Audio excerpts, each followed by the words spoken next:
Halo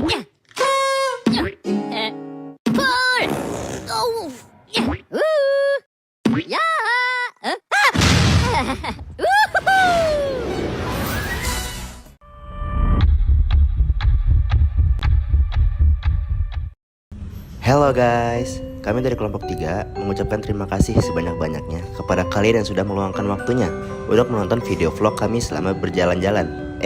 Maksudnya meneliti kebudayaan acara sekaten. Enjoy our trip guys. Diawali dengan terbentuknya kelompok kami yang dibentuk oleh teman kami selaku PJ Matkul SKI ini, yaitu Naila. Makasih ya Naila ya. Yang diamanahi oleh dosen Matkul SKI kami, yaitu Bapak Mardani M. Ahum. Kelompok kami yang beranggotakan Muhammad Qiyar, Atala, Rani, Takila, dan ketua kami yaitu Radi memutuskan untuk meneliti kebudayaan sekaten yang berada di Solo dengan mempertimbangkan materi tugas yang pas dengan acara ini dan juga waktu yang tepat untuk meneliti kebudayaan ini. Dengan berbekal niat dan tekad yang bulat, kami berlima memantapkan diri untuk pergi menuju ke Solo dari Bandung, tepatnya stasiun Kiara Condong. Kami berangkat dari stasiun Kiara Condong pukul 8 pada hari Selasa tanggal 26 September 2023. Kami menempuh perjalanan dalam kereta menuju stasiun Kutoarjo yang berada di Purworejo selama kurang lebih 8 jam. Kami akhirnya sampai di Kutoarjo pada pukul 4 dini hari, tepatnya hari Rabu. Sebagai muslim dan muslimah yang baik, kami melaksanakan sholat subuh dan tidak lupa memohon berkah dan kelancaran kepada Allah Subhanahu wa taala. Supaya selama kami meneliti kebudayaan ini diberi kelancaran oleh Allah Subhanahu wa taala. Setelah melaksanakan sholat subuh, kami melanjutkan perjalanan menuju stasiun Jogja menggunakan kereta lokal Pramex, yaitu Prambanan Express. Guys, sangat direkomendasikan ya saat ingin berpergian jauh agar menggunakan jasa PT KAI karena benar-benar worth it guys, dan harga juga sangat terjangkau bagi kami para mahasiswa. So, sebagai anak-anak sejarah, jangan lupa untuk berpergian untuk melakukan penelitian ya guys, agar lebih afdol. Hahaha. Back to the trip. Setelah sejam perjalanan menggunakan Pramex menuju Jogja, kita langsung menaiki komuter lain dari Jogja untuk melanjutkan perjalanan menuju ke Solo. So, sorry guys, selama perjalanan dari Jogja ke Solo, kita tidak melakukan dokumentasi karena kita sampai tertidur. Capek bro. Sama seperti dari Kutoarjo menuju Jogja, jarak tempuh yang diperlukan dari Jogja menuju Solo kurang lebih memakan waktu 1 jam perjalanan. So, here we are, Solo, atau yang lebih dikenal dengan Surakarta. Kota ini juga merupakan kota terbesar ketiga di Pulau Jawa bagian selatan setelah kota Bandung dan kota Malang. Menurut jumlah penduduk, sisi timur kota ini dilewati sungai yang terabadikan dalam salah satu keroncong Bengawan Solo. Kota ini termasuk dalam kawasan Solo Raya sebagai kota utama. Bersama dengan Yogyakarta, Surakarta merupakan pewaris kerajaan Mataram Islam yang dipecah melalui perjanjian Giyanti pada tahun 1755. Sehingga Surakarta menjadi kediaman Susuhunan Pakubuwono dan Adipati Mangkunegara. Sebelum berangkat, kita melakukan doa bersama yang dipimpin oleh ketua kita, Radi Robani. Amin. Amin.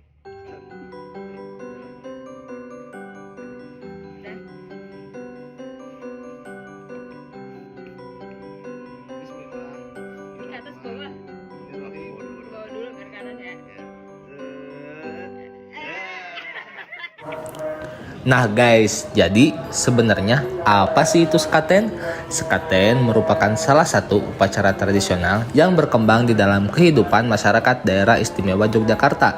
Upacara sekaten adalah upacara tradisional yang diselenggarakan untuk memperingati kelahiran Nabi Muhammad SAW. Kebanyakan pustakawan berpendapat bahwa nama sekaten adalah adaptasi dari istilah bahasa Arab, yaitu syahadatain, yang berarti persaksian. Perluasan makna dari sekaten dapat dikaitkan dengan istilah sahutain atau menghentikan ataupun menghindari dua, yaitu watak hewan dan sifat setan. Sahkotain yang artinya menanamkan perkara dua, yaitu selalu memelihara budi suci atau budi luhur dan selalu menghabakan diri pada Tuhan. Lalu ada sekati yang artinya setimbang, orang hidup harus bisa menimbang atau menilai hal-hal yang baik dan buruk. Dan sekat yang artinya batas, orang hidup harus membatasi diri untuk tidak berbuat jahat serta tahu batas-batas kebaikan dan kejahatan. Acara tersebut dilanjutkan dengan Grebek Maulud yang merupakan puncak dari sekaten. Acara ini ditandai dengan gunungan yang berisi beras ketan, buah-buahan, makanan, sayuran, dan lain-lain. Gunungan tersebut sebagai simbol doa dan selamatan untuk kesejahteraan kerajaan. Setelah acara doa, gunungan akan dibagikan ke masyarakat sekitar. Gunungan di sini adalah representasi dari hasil bumi, sayur dan buah, serta jajanan dalam kurung rengginang. Pada Grebek Sekaten, gunungan yang dijadikan simbol kemakmuran ini mewakili keberadaan manusia yang terdiri dari laki-laki dan juga perempuan.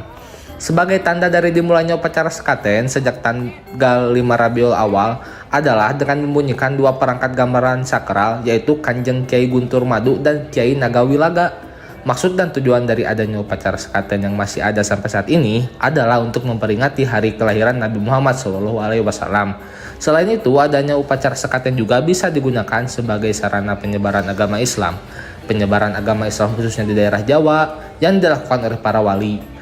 Tradisi sekaten bisa menjadi sarana pembelajaran bagi generasi muda untuk mengetahui adat istiadat serta budaya yang ada di Indonesia, khususnya di daerah Jawa. Di sekaten sendiri, generasi muda bisa mempelajari mengenai budaya, gamelan, serta nilai-nilai luhur dari para pendahulu. Dalam perkembangannya, cerita yang melatar belakangi upacara tradisi sekaten di Keraton Kasunanan Surakarta dalam jangka waktu yang relatif lama tentu akan mengalami perubahan, penambahan, dan pengurangan. Begitupun dengan bentuk permukaan luar pelaksanaan upacara akan mengalami perubahan dan pergeseran dengan tetap menjaga nilai, tujuan, maupun kesakralannya. Salah satu penyebabnya adalah penyebaran cerita yang dilakukan secara lisan dituturkan dari satu orang ke orang lain, turun-temurun dari generasi ke generasi berikutnya. Padahal manusia mempunyai daya ingat dan kemampuan yang terbatas. Untuk itu, pendokumentasian terhadap cerita rakyat yang mencakup latar belakang dan sejarah perkembangan upacara tradisi sekaten perlu dilakukan agar tidak hilang dan menghalangi kepudaran. Cerita rakyat diadakannya perayaan sekaten di Surakarta merupakan cerita rakyat milik bersama atau umum bagi para pendukung cerita tersebut. Hal ini dibuktikan dengan adanya antusias masyarakat yang masih merayakan dengan hikmat selama 1 minggu dalam mengikuti upacara tradisi sekaten ini. Untuk memperingati kelahiran Nabi Muhammad SAW, adanya kekayaan sastra tersebut dapat dipergunakan sebagai modal apresiasi sastra, sebab sastra lisan dapat membimbing masyarakat ke arah pemahaman, gagasan, dan peristiwa berdasarkan praktik yang telah menjadi tradisi selama berabad-abad lamanya. Upacara tradisi merupakan bagian dari adat istiadat yang merupakan salah satu upaya masyarakat Jawa untuk menjaga keharmonisan dengan alam, dunia roh, dan sesamanya. Sebagai perwujudan dari itu, Keraton Kasunanan Surakarta sekarang ini masih memiliki beraneka ragam hasil kebudayaan. Hal tersebut masih tercermin dengan dilakukannya beberapa upacara tradisional seperti upacara jamasan, pusaka, sekaten, upacara labuhan, upacara garabek besar, sesaji mahesa, laung, dan lain sebagainya. Keraton Kasunanan Surakarta merupakan sebuah kerajaan Islam dalam agama Islam. Nabi Muhammad SAW merupakan Rasul pembawa ajaran Islam di muka bumi, sehingga hari kelahiran beliau selalu diperingati oleh umat Muslim. Karena Nabi Muhammad SAW sebagai pembawa kebenaran. Selain itu, dalam ajaran agama Islam disebutkan bahwa orang harus selalu bersyukur atas segala sesuatu yang telah diberikan oleh Tuhan. Oleh sebab itu, sebagai ungkapan rasa syukur kepada Tuhan, Keraton Kasunanan Surakarta mengemasnya dalam bentuk upacara tradisional.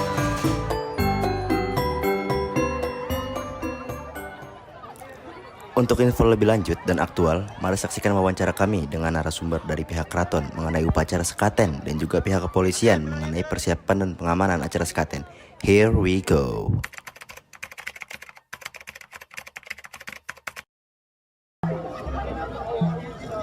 Sebelumnya perkenalkan diri dulu. Kula Kanjeng Raden Arya Tumenggung Mustika Reksa Nagara. Mau nanya asal mula tradisi sekaten ini dimulai sejak kapan dan asal mulanya bagaimana? Untuk tradisi sekaten ini berawal dari kerajaan Demak Bintoro, terus dilanjutkan ke zamannya Sultan Agung di Mataram. Nah, setelah itu Gongso Sekaten Guntur Madu Guntur Sari dibawa dibagi dua sesuai perjanjian Giyanti itu ya, antara Jogja dan Surakarta. Nah, di sini dibagi, di Yogyakarta juga dibagi seperti itu. Terus akhirnya dilestarikan sampai sekarang sekaten itu. Nah, untuk sekaten sendiri itu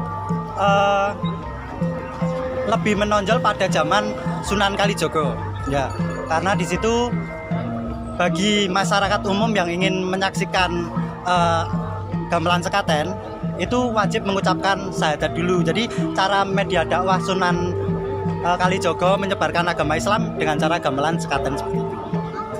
Sebelumnya Pak, Mas, sebelum itu kan sebelum Sunan Kalijogo atau Sunan-Sunan lain dakwah, nah itu kan ada tradisi-tradisi lama gitu yang ditinggalin. Nah, apakah sekaten itu diislamisasi, dirubah atau gimana gitu Mas?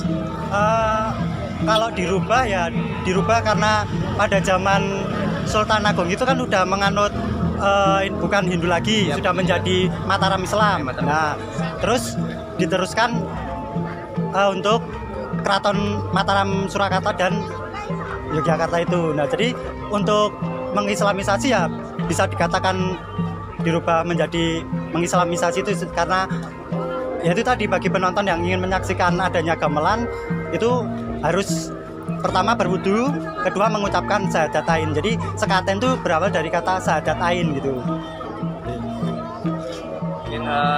Lalu kan tadi tuh ada acara puncak ya, yang Gunungan 2 itu asal-usulnya gimana gitu Mas? Kalau untuk asal-muasal gunungan itu hanya sebagai ini simbol apa ya istilahnya raja berbagi kepada masyarakatnya gitu, sebagai simbol seperti itu. Mungkin sekian dulu ya Mas. Udah aja juga. Sami-sami.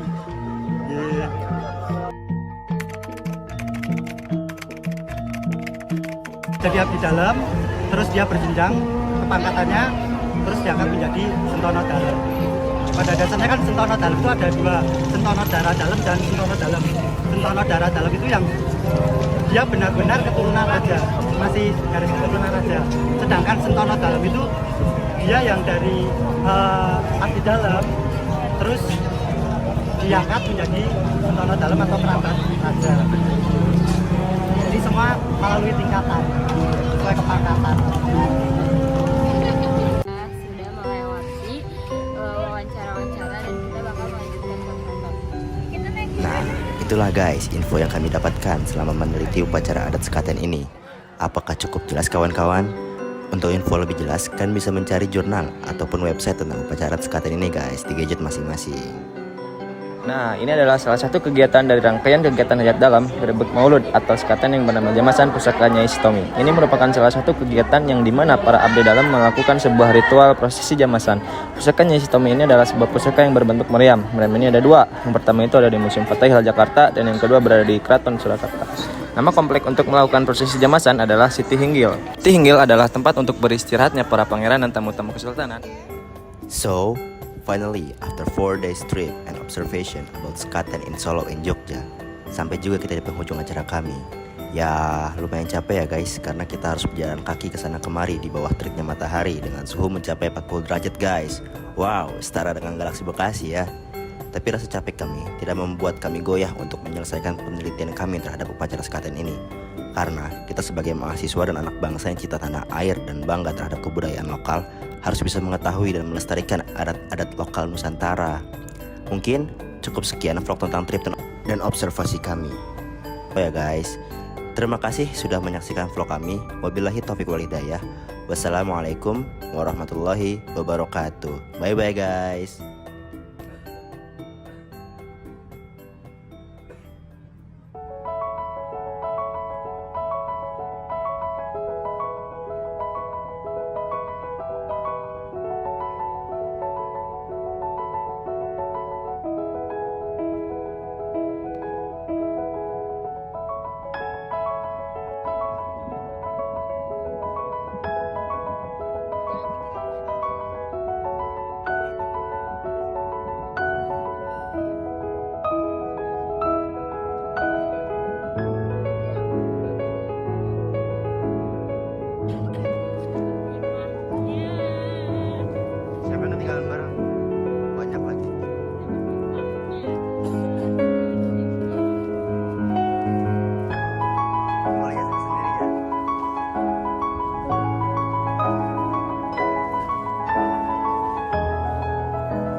Oke, sudah selesai tugas kita. Kurang satu, kurang Radi. Iya, ketua kita lagi sakit, mohon doanya. Semoga cepat sembuh agar bisa membantu presentasi kita. Thank you guys.